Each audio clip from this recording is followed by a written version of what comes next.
All right, here we have a HU 36 with an 8-foot box, 6-knife head, 60 horsepower motor, hydraulics to move the box. Here's the control panel. Your control panel has a start, stop, on, off. The on, off controls the box moving back and forth. So when you turn it to the on position, it'll just stop. And then of course your e-stop. If we open the control panel, you have a soft start, control contactor,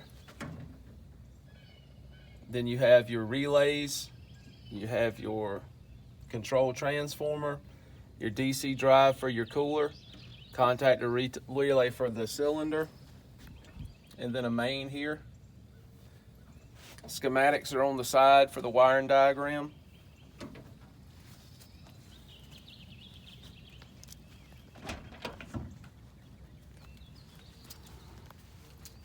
Here you have your valve that controls your cylinder with your pressures. As it's operating, it should run between 500 and 1,000. It's a 3,000 PSI system. The overloads and everything are kicked out at about 1,500 PSI. This is the controls for the speed of your box. So if you slow it down, speed it up based off of how thin you want shavings and feed control. On this particular model, it's hydraulic. So this is the speed control for the actual belt under the machine, and this is running a secondary belt. So this controls the speed of both with overload pressure regulator. If you notice on the control panel, the wires are not fixed tight to the machine because this control panel needs to be unbolted and freestanding when it arrives.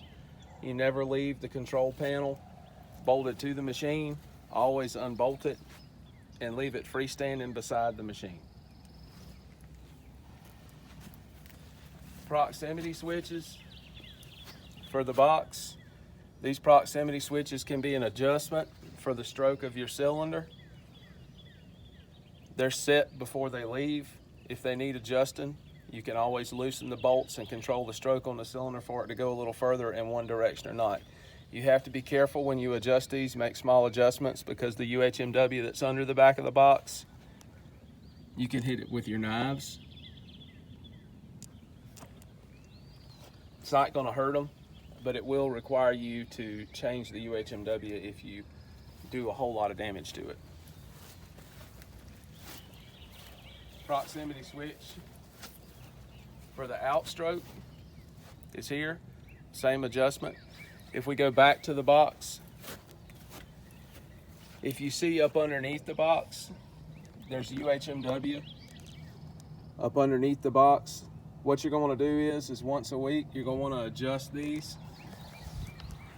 These set screws push down on this UHMW and make it rub this bed plate. Once you get it set, you don't want to pick the box up. You just want to run it down slightly, lock your nuts in place, and let it go. Once a week, check it, make sure it doesn't get loose.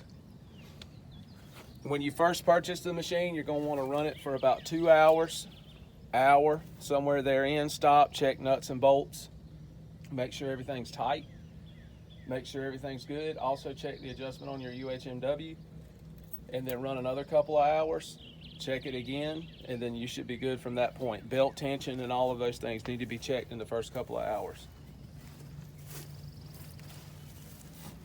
This particular model has a hydraulic belt on it. These can be hydraulic or electric. This one is running a secondary belt from the outfeed. So these connections would be made to a secondary belt that would pull the material from off of here out further. These can be electric as well. Adjustment on the conveyor belt for tracking. If your belt is running to one side, say if your belt is running to the right side, you're going to want to adjust this side out to make the belt track back to the middle. To do that, you loosen these two bolts and use your adjustment rod to push out on the belt. Same rule applies at the back.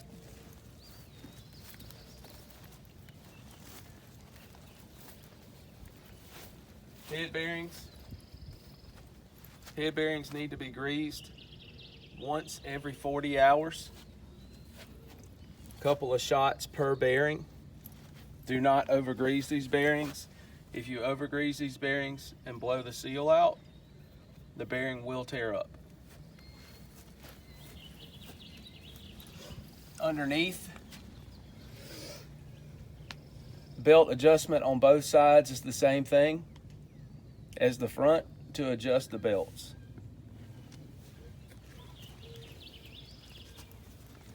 Adjustment rods for UHMW on the back.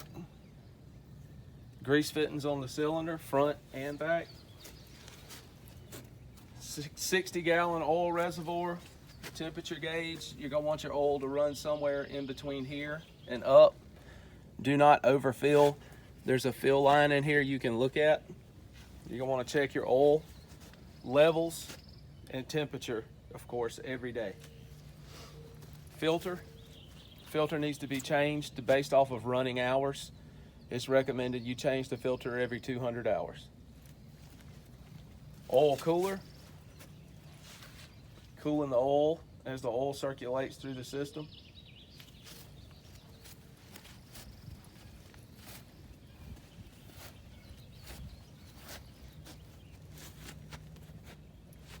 We can just walk around the machine one more time, I guess, and then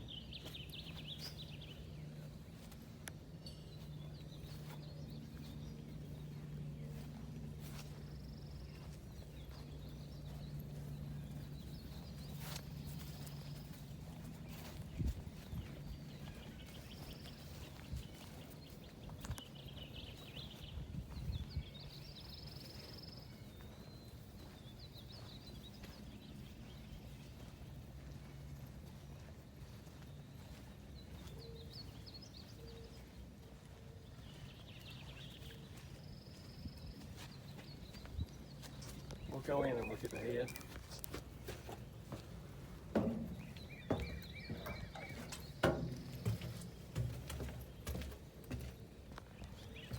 Here's your head. There's actually a knife change video on the website that will show you how to change these knives. This is a lot more detail. 6 knives on this head, 36 inches wide.